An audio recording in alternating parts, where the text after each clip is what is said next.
नमस्कार। आप सबको सबसे पहले तो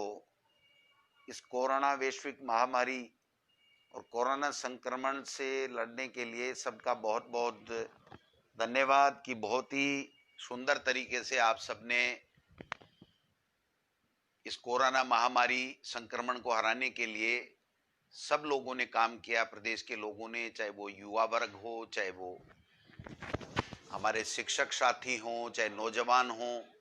सब ने सरकार के साथ मिलकर के इस संक्रमण को हराने के लिए काम किया। और मैं कह सकता हूं कि आज पूरे देश में राजस्थान के मॉडल की और राजस्थान के सरकार द्वारा कोरोना संक्रमण को रोकने के लिए किए गए प्रयासों की सब जगह सराहना हो रही है। अब सरकार के द्वारा माननीय मुख्यमंत्री जी ने 21 तारीख से लेकर के 30 तारीख तक अवेयरनेस कार्यक्रम सब जगह चालू करने की शुरुआत की है, जिसकी शुरुआत 21 तारीख को हो गई थी। राज्य स्तरीय प्रोग्राम माननीय मुख्यमंत्री जी ने सभी जनप्रतिनिधियों के साथ जुड़ करके वीसी के माध्यम से पूरे प्रदेश में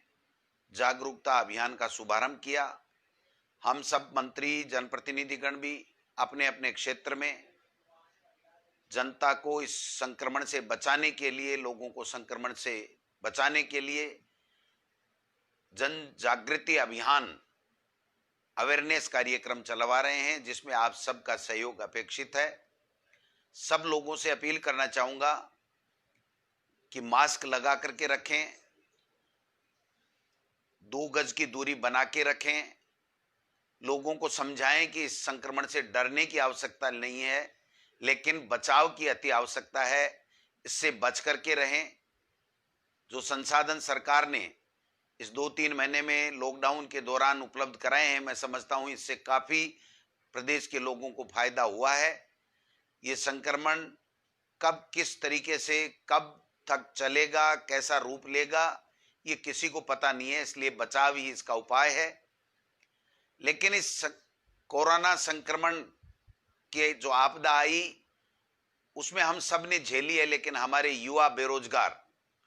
जो हमारी सरकार, गहलोत साहब की सरकार को बनाने में अपनी प्रमुख भूमिका निभा चुके हैं, और उन्हीं के कारण से हम सब आज सरकार में हैं। तो हमारा दायित्व बनता है कि जो हमारे नौजवान साथी जो सरकारी नौकरियों की तलाश में हैं, वो चाहते हैं कि सरकार हमें जल्दी से जल्दी नौकरियां दे। विभिन्न केडर की भर्तियां चाहे पहले के शासन में निकली, चाहे हमारे शासन में निकली, सब बेरोजगार नौजवानों की उम्मीद टिकी हुई है कि कब सरकार हमको नौकरी देगी। रोजाना सोशल मीडिया के माध्यम से, ट्विटर के माध्यम से, ज्ञापन के माध्यम से हजारों हजारों नौजवान साथी हमारी सरकार को, हमको, माननीय मुख्यमंत्री जी को ये ज्ञापन देते रहे हैं, हमें बताते हैं कि हमें नौकरी कब मिलेगी, किस प्रकार से मिलेगी। माननीय मुख्यमंत्री जी इस बेरोजगार नौजवानों की नौकरी देने की और लेने की जो बात है उसके लिए बड़े गंभीर हैं। हमसे इस 6 महीने के अंदर कम से कम 4-5 मीटिंग कर चुके हैं। सभी अधिकारियों के साथ हमारी वार्ता माननीय मुख्यमंत्री जी से हुई। वो हमसे बार बार एक ही बात कहते हैं कि राजस्थान को नौजवान जो बेरोजगार है, शिक्षित है, सरकार में नौकरी हासिल करने की पात्रता वो पूरी रखता है, उसको नौकरी जल्दी से जल्दी कैसे मिले, इस दिशा में सबको काम करना है। चूंकि शिक्षा विभाग का मुखिया होने के नाते मैंने मेरा धर्म समझा, मेरा दायित्व समझा, मेरा फर्ज समझा कि मैं वो नौजवान बेरोजगार जो विभिन्न केडर की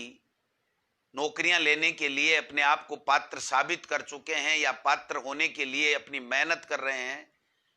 उनको, हर बच्चे को हम बता सकें कि कौन से केडर की परीक्षा में किस प्रकार के हम लोग आगे सरकार बढ़ रही है, किस प्रकार के उसमें व्यवधान है, किस स्तर के ऊपर क्या चीज है, वो सब चीज हम करने जा रहे हैं। सबसे पहले तो मैं जो नौजवान हमारे व्याख्याता भर्ती के लिए 5,000 लोगों ने जनवरी के माह में परीक्षा दी थी, उस वक्त काफी नौजवानों का यह भी था कि ये भर्ती आगे किसके परीक्षा, लेकिन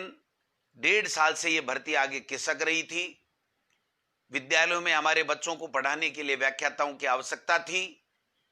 और जो लोग तैयारी कर रहे थे 1.5-2 साल से, उनकी उम्मीदें थी कि हमें व्याख्याता भर्ती की परीक्षा जल्दी हो और परिणाम देकर के हमें नौकरी दी जाए। मैं बताना चाहूंगा इस फेसबुक लाइव के माध्यम से उन तमाम व्याख्याताओं को जो सफल हो रहे हैं। कल से माध्यमिक शिक्षा बोर्ड ने जो रिजल्ट जारी किया है, करने जा रही है, एक दिन छोड़ के सभी विषयों का आरपीएससी जो रिजल्ट जारी करेगी, उन सफल अभ्यर्थियों को मेरी तरफ से शुभकामनाएं हैं। जो इस परीक्षा में सफल नहीं हो सके, उनके लिए भी माननीय मुख्यमंत्री जी ने 3,000 पदों की शीघ्र परीक्षा कराने की सितंबर या जो भी संभव होगा, इस कोरोना के कारण से थोड़ा व्यवधान आया है लेकिन जल्दी से जल्दी हम लोग उन लोगों के लिए दोबारा व्याख्याता बनने के द्वार खोलेंगे। अभी जो ये रिजल्ट है वो एक दिन छोड़ के एक दिन या 2 दिन छोड़ के एक दिन सभी विषयों का आएगा। मैं समझता हूं जून के लास्ट महीने में या जुलाई के फर्स्ट वीक तक, जबकि इन सब का रिजल्ट आ जाएगा, तत्काल बाद में हमने माध्यमिक शिक्षा बोर्ड के निदेशक को यह निर्देशित कर दिया गया है कि काउंसलिंग के माध्यम से जो डॉक्यूमेंट उनके चेक करने हैं उसकी प्रक्रिया शीघ्र की जाए, और शीघ्र करने के बाद में जल्दी से जल्दी हम गाइडलाइन के आधार पर काउंसलिंग करा करके उनको विद्यालयों में भेजने का काम करेंगे, जिससे उन्होंने जो मेहनत की है उसका फल उनको मिलेगा और हमारे सरकारी विद्यालयों में हमें व्याख्याता पढ़ाने के लिए विषय का व्याख्याता मिलेगा। मैं समझता हूं अब जो ये बार बार वेटिंग, रीशफल, आरपीएससी से पहले जितनी विज्ञप्ति है उतने पदों की लिस्ट आना, उसके बाद में दोबारा लिस्ट मंगाना, उसमें 6 महीने का समय लग जाना, और 6 महीने के समय और डीओपी के हमारे सरकार के सर्कुलर के कारण से कि अगर 6 महीना किसी भर्ती का हो गया तो उसके बाद में आप वेटिंग नहीं निकाल सकते। इससे निजात दिलाने के लिए आगे से माननीय मुख्यमंत्री जी के निर्देश के ऊपर आरपीएससी ने यह फैसला लिया है कि जो भी वैकेंसी हम निकालेंगे, जो रिजल्ट निकालेंगे जिस वैकेंसी का, उस रिजल्ट में हम 1.5 गुना अभ्यर्थी की लिस्ट एक साथ देंगे, जिससे ये वेटिंग निकालने वाली या दोबारा उनकी लिस्ट लेने वाली किसी तरीके का कोई व्यवधान नहीं और किसी तरह की दिक्कत नहीं आए। तो जो व्याख्याता की भर्ती निकल रही है, जिसका रिजल्ट अब आ रहा है, उसमें हर विषय के 1.5 गुना विद्यार्थियों, जो अभ्यर्थी सफल हुए हैं, उनकी लिस्ट आएगी। इसलिए हमें दोबारा इनसे मंगाने की जरूरत नहीं है। जो भी रिसफल या वेटिंग की लिस्ट है उसी में से उठा करके हम लोग पूरा करेंगे। दूसरा, वरिष्ठ अध्यापक 2016 का मामला, रिसफल का हाईकोर्ट के भी आदेश आ गए थे और सरकार ने ये फैसला ले लिया था कि हम सुप्रीम कोर्ट में अपील करेंगे, लेकिन मैंने निवेदन किया मेरे विभाग के अधिकारियों से और कमेटी से कि इसका पुनः परीक्षण कराया जाए, और उसका पुनः 2-4 दिन पहले परीक्षण हुआ, और मुझे बताते हुए बड़ी खुशी है कि वरिष्ठ अध्यापक 2016 का जो रीशफल का मैटर था, उसमें सरकार ने ये निर्णय कर लिया है कि हम रीशफल करेंगे, और रीशफल करने के बाद में तत्काल बाद में हम 2018 की जो वरिष्ठ अध्यापक जो भर्ती है उसके साथ साथ उन सफल अभ्यर्थियों को भी हम लोग नियुक्ति देने की प्रक्रिया करेंगे। मैं समझता हूं जुलाई के माह में 2016 वरिष्ठ अध्यापक का रीशफल और 2018 जो वरिष्ठ अध्यापक में सब सफल अभ्यर्थी हैं उनकी नियुक्ति की कार्यवाही तेज गति से चलेगी, और जुलाई में या जुलाई के तत्काल बाद में अगस्त के फर्स्ट सेकंड वीक तक हम 2016 का रीसफल और वरिष्ठ अध्यापक 2018 के तमाम जो अभ्यर्थी सफल हुए हैं उनकी नियुक्ति का काम सरकार करेगी। प्रधानाध्यापक माध्यमिक शिक्षा की जो भर्ती है उसमें जो डिफेंस पर्सन जो कुछ हैं या 100 कुछ की जो रह गए हैं उसका माननीय उच्च न्यायालय में प्रकरण है। सरकार ने चिट्ठी लिख दी है एजी को, डबल एजी को, और हमारे एक नोडल ऑफिसर अलग से लगा दिया है। जल्दी से जल्दी वो उस हाई कोर्ट से निकाल करके उन जो 100 समथिंग जितने भी प्रधानाध्यापक हैं, जिनमें शायद 39 हमारे भूतपूर्व सैनिक हैं, उनको भी हम जल्दी से जल्दी नौकरी देने का काम करेंगे। मैं समझता हूं शारीरिक शिक्षक ग्रेड 3rd की जो भर्ती है वो हमारी सरकार ने पूरी करीब करीब कर ली है। उसमें से जो 228 पात्र अभ्यर्थी हैं उनके जिला आवंटन की कार्यवाही हम विद इन 7 डेज 7 दिन के अंदर अंदर चालू कर देंगे और जुलाई के महीने में उनको जिला आवंटन करके काउंसलिंग करके उनकी नियुक्ति देने का काम भी करेंगे। प्रयोगशाला सहायक जो हमारे बच्चों ने परीक्षा दे रखी थी वो परीक्षा का परिणाम आकर के लिस्ट माध्यमिक शिक्षा बोर्ड को पास आ गई थी, लेकिन उसके आने के 4-6 घंटे बाद में ही राजस्थान उच्च न्यायालय के द्वारा स्थगन दिए जाने का आदेश प्राप्त हो गया। इसलिए कर्मचारी चयन आयोग बोर्ड ने हमको ये कहा, सिलेक्शन बोर्ड ने, कि आप इसमें नियुक्ति नहीं दे, माननीय उच्च न्यायालय का इसमें स्थगन आदेश है। वो जो स्थगन आदेश है उसके लिए भी हमने सिलेक्शन बोर्ड से बात कर ली है, हमारे डबल एजी से बात कर ली है, हमारे एजी से बात कर ली है। वो दूसरे महिला बाल विकास विभाग की जो भर्तियां थी उसके साथ किसी ने एप्लीकेशन लगा के हाई कोर्ट में एक बार स्थगन ले लिया, लेकिन मैं उम्मीद करता हूं कि माननीय उच्च न्यायालय में हमारे विभाग के और सिलेक्शन जो बोर्ड है उसके अधिकारी शीघ्र पैरवी करेंगे और बहुप्रतिष्ठित प्रयोगशाला जो सहायक ग्रेड 3rd है उसकी सफल अभ्यर्थियों को भी हम राजस्थान उच्च न्यायालय से निकाल करके नौकरी दे पाएंगे। पुस्तकालय अध्यक्ष ग्रेड 3rd के जो पेपर आउट हो गए थे, हमने सरकार ने पुनः सिलेक्शन बोर्ड को लिख दिया है कि जल्दी से जल्दी इसकी परीक्षा कराएं, जिससे मैं समझता हूं उनको भी जल्दी से जल्दी वो अपनी परीक्षा दे करके और अपनी भर्ती प्रक्रिया में आगे बढ़ सकें। हमारी जो वरिष्ठ अध्यापक भर्ती 2013 भी है उसमें भी 583 जो अभ्यर्थियों का चयन हुआ था उसको भी हमने आगे गति देने का काम किया है। फाइनेंस में हमारी पत्रावली लंबित है, कुछ क्वेरीज फाइनेंस ने हमसे की हैं। हम चाहते हैं कि जल्दी से जल्दी उन वरिष्ठ अध्यापक भर्ती 2013 के जो अभ्यर्थी सफल अभ्यर्थी 583 जो सरकारी नौकरी के लिए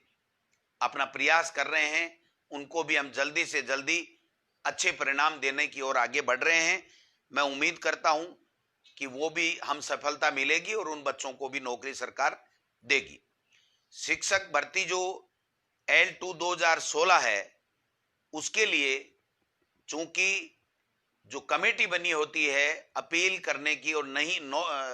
अपील नहीं करने की, उस कमेटी ने अपील करने का निर्णय सुप्रीम कोर्ट में कर लिया है,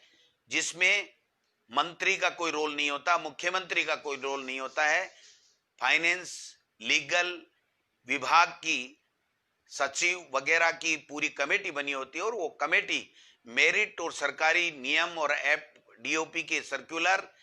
और उन सब को देख करके फैसला करती है कि हमको किस प्रकार से आगे बढ़ना है। तो मैं समझता हूं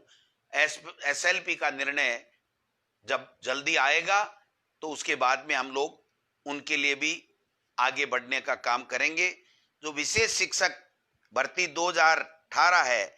534 के लगभग हैं। इसमें सरकार ने जो विशेष शिक्षकों के लिए डीओपी में पत्रावली भेजी है कि हमें स्थिरता दी जाए, जिससे उनको भी हम जल्दी से जल्दी नौकरी दे सकें। तो 2016 और 18 L1 और L2 की जो भर्तियां थी उसके बारे में भी वेटिंग लिस्ट दूसरी निकालने की कई तरह की मांग जो चल रही हैं, वो तमाम मामले राजस्थान उच्च न्यायालय में या सुप्रीम कोर्ट में एसएलपी में चल रहे हैं। मैं समझता हूं एक मंत्रिमंडलीय उपसमिति भी इसमें बनाई गई है, वो भी अपना काम कर रही है। एक जो टीएसपी के बच्चों के लिए जो है, उसमें भी थर्ड ग्रेड के लिए एक अधिकारी समिति 4 अधिकारियों की आईएएस अफसरों की बनाई गई है। वो समिति भी शायद 26 तारीख को अपनी अंतिम बैठक कर रही है, तो मैं समझता हूं जल्दी उसमें भी हम लोग काम करने का काम करेंगे। अब मैं जो बच्चे रीट की एग्जाम देना चाहते हैं, 31,000 की भर्ती की जो हमारी सरकार ने, माननीय मुख्यमंत्री जी ने घोषणा कर रखी है, उसमें तकरीबन काम हमने मीटिंग करके पूरा कर लिया है। ये मीटिंग की आवश्यकता मित्रों इसलिए पड़ी कि जो पहले रीट टेट हमारी सरकार कांग्रेस के शासन में हुआ करती थी, उसमें 2 एग्जामें होती थी, किसी तरह की ज्यादा कोई दिक्कत नहीं होती थी। लेकिन भारतीय जनता पार्टी की सरकार आने के बाद में रीट उनकी घोषणा के मुताबिक कर दिया गया, और रीट के कारण से 30% उनके एकेडमिक जो उनकी योग्यता है, उसके जो मार्क्स हैं, उसके आधार पर दिए गए, जिससे बाहर के प्रदेश के काफी बच्चे, जिसमें कई तरह के ऐसे प्रकरण भी आए कि फर्जी डिग्री लेकर के उसमें मार्क्स ज्यादा दिखा करके और आगे थे, जिसके कारण से हमारे राजस्थान के बच्चे वंचित हो रहे थे। काफी समय से मांग आ रही थी कि रीट की जो भर्ती है उसमें 30% जो वेटेज हमारे ग्रेजुएशन आदि का है, उसके बारे में सरकार पुनर्विचार करे। हमने हमारी भावना माननीय मुख्यमंत्री जी के समक्ष रखी, हमारे अधिकारी लेवल पर हमारी बैठकें हुई हैं, और बैठकें होकर के उसमें कई बिंदु, कुछ वर्गों को रीट में पात्रता में स्थिलन देने का बिंदु था, कॉमर्स के विद्यार्थियों को सम्मिलित करने की बात थी, वेटेज को कम करना, खत्म करना या वैसे का वैसे रखना, ये जो बिंदु थे, इन सब बिंदुओं के ऊपर विस्तार से चर्चा हुई है। कुछ हमारे